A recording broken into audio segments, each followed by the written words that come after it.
Leinart was barking at.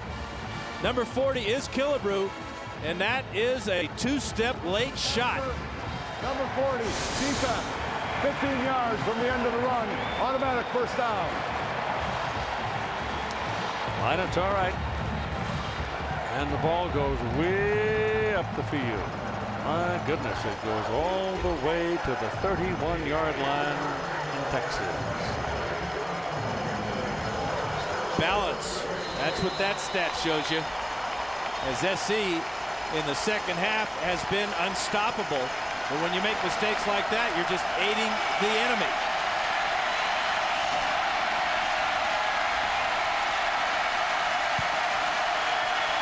Wendell White's in there. He gets it. Up the middle he goes. This trip. That's about the only thing that stopped him from scoring because there was nobody in front of him. And it's Latouille again opening the door for him. Latouille is 71 on the pull. Now that's 340 pounds right there. Key block as well by Fred Davis, who's a converted wide receiver playing tight end. There's the deuce. Ball is at the 23. Second down and 1.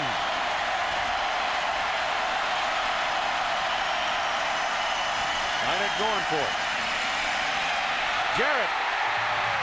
Touchdown.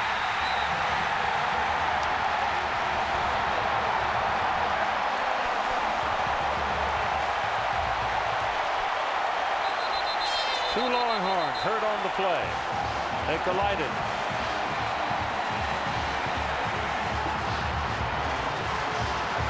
Dwayne Jarrett, 6'5" and made out of old leather and hamstrings. Even though he's young, he takes a whack-it in every ball game he plays, but he delivers. Talk about delivering. That's the first touchdown pass in this game. We've had 7 rushing touchdowns. Matt Leinart in the second half, 14 of 15 for 182, and that dagger there. We can only hope that Brown is okay. Michael Griffin's the other one, Dan. Yeah, they collided as Jarrett went up in the air high to pull this one in. And it was almost a helmet-to-helmet collision on 2 horns.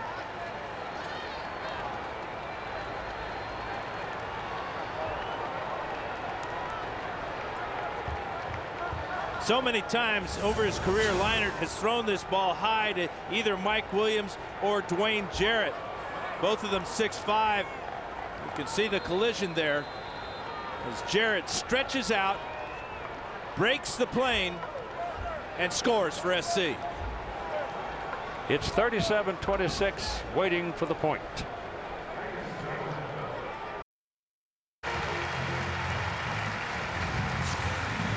Well, Michael Griffin was walking around still dazed from that collision as they tried to defend against Dwayne Jarrett. And this is Terrell Brown, who is coming to the sidelines, and he's needing some help. He took the brunt. I thought the full weight of Jarrett went into Griffin, but apparently not. And here's another look at it. 27 is Griffin, and 5 right there is Terrell Brown. And they appear to have put a splint on his right arm. Dangerous game. Yep. Especially when you're playing as hard as players on both sides of this field are tonight. Yep. Mario Danello now has come onto the field, and he will try the extra point to make it a 38-26, a 12-point lead for Southern California at 6:42 to play in the ball game.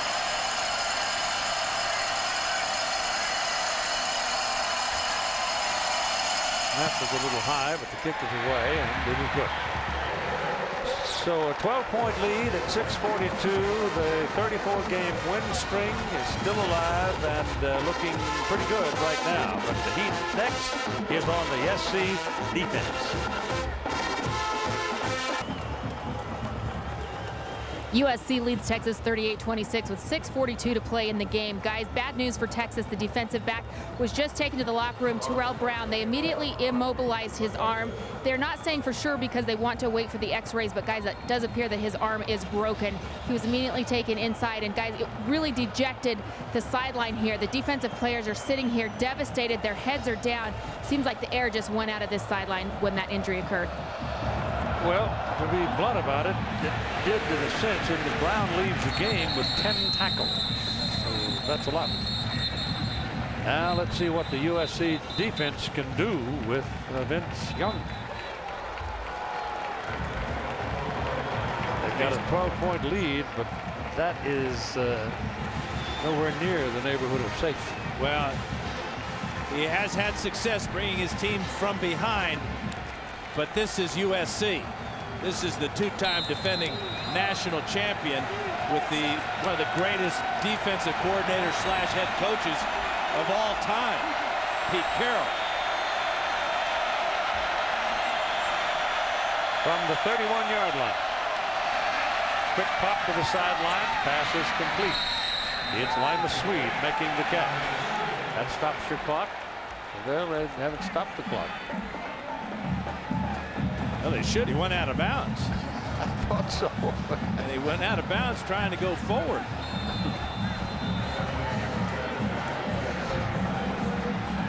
A lot of trouble with the clock tonight, huh?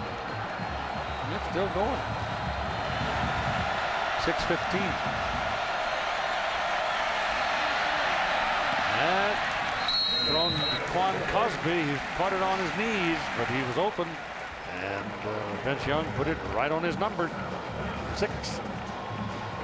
Yeah, the dilemma here is, do you put pressure by adding the blitz to Vince Young and risk him breaking the pocket, making a long run, or do you sit back in zone? Right now, they're just sitting back in zone, hoping to take time off the clock.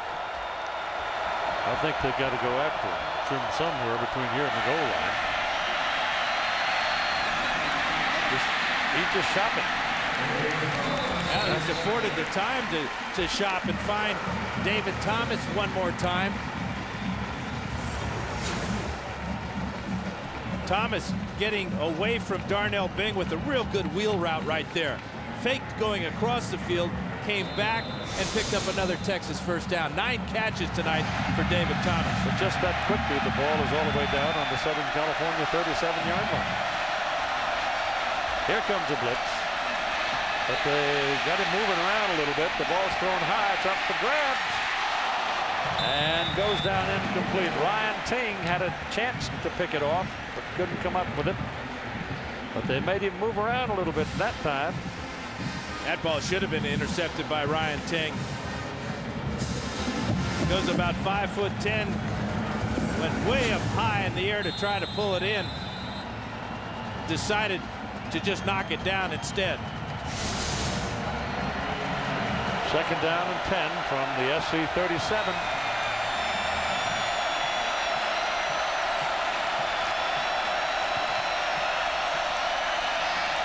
When he runs best, he is just this direction.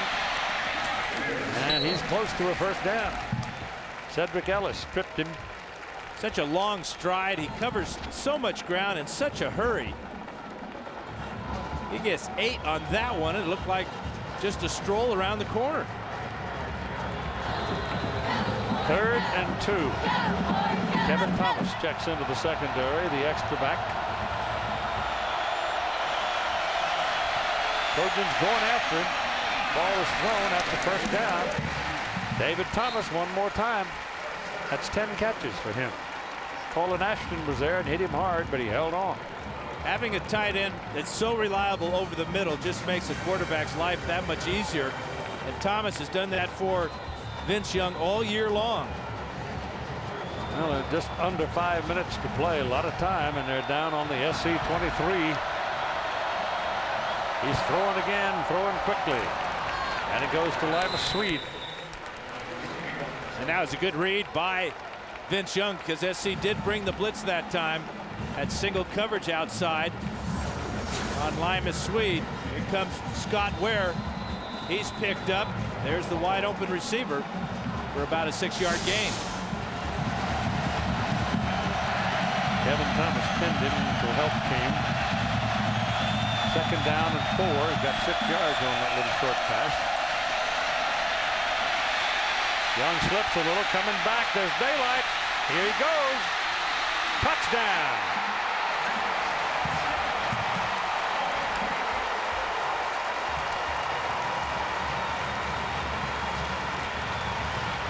Tell you, Keith, never seen anybody like him in my life. Oh, more than. You know, there have been great scramblers throughout the history of college football, but this guy's at the top of the list. He almost fell down on that play. He did. Then regains his composure, runs right, as you said, the direction he loves to run, and goes in standing up again. Bino for the point.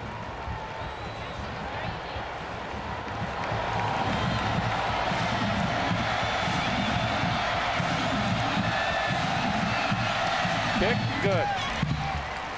So it's now kind of cozy. Mack Brown talks about the turning around of Vince Young when he started to really move things for Texas. We quit bothering him and we started supporting him. And after that time, boy, he is 29-2. I mean, what else can you say?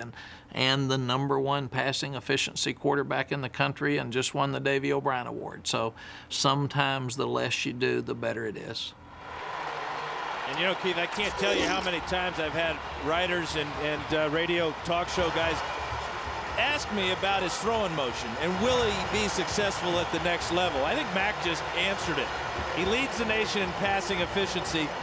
He's gained 180 yards rushing tonight, 192 yards rushing against Michigan last year, and we're not done. We've got 4:03 to play in the game. 38-33, a 5-point lead for Southern California, and they get the ball back. Driving kick taken down at the 5-yard line by Reggie Bush, who's been quiet tonight, and just a half a step from blazing a trail to the end zone. Greg Johnson, the kicker, stopped him. Let's spend a moment now with John, Craig, and Aaron. Keith, thanks a lot. We talked about USC being a second-half team. They've had the ball 4 times in the second half. They've scored 4 times. Number 21, I had no idea how good he was. Short yardage goal line. Lindell White's been the most valuable player in this ball game. We talked about leadership and depth being the key to this ball game. It's proven to be so. We'll look at the halftime adjustments of each team and see what worked and what didn't. Don't forget, when the game is over, we will have post-game interviews plus a trophy presentation, and we'll be joined by our friends at ESPN Game Day. Keith, back to you. Thank you, John. Game's on the line right here as Lindale White is back into the ball game. Hard to go down. Keeps on fighting with him. And looks like the mark's going to go out to about the 37. Well, that's about 3 yards.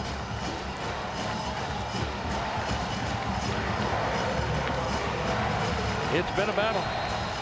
Total combined yards tonight, 1,033. And that was after the defense was very prominent through an entire quarter. 2nd and 7. Little roll out from Matt. Now throws it. Coming back to the ball. They're going to give him the catch. 8th catch of the second half. Remember, we talked about how it was important for them to get their playmakers involved. Well, Dwayne Jarrett is just that. What awareness of where he is on the field, keeping his feet in bounds to haul that one in, and it picks up a huge first down. How about Leinart in the second half? That's why he won the Heisman 2 seasons ago. 1st and 10 now. The ball up on the 47-yard line. Lindale White trying and comes away with 3 on that dive. Tried to get outside. Drew Kelson kept him from getting away, but had he been able to get to the outside, he'd have done some damage. Now this is SC football right now, putting the ball in the hands of their big tailback, Lindale White, behind this big offensive line. Each time they snap the ball, time goes off that clock. Texas with all 3 of their times out remaining. Trojans have 2.5 minutes to play. Trojans lead by 5. Liner dumps it off. And it is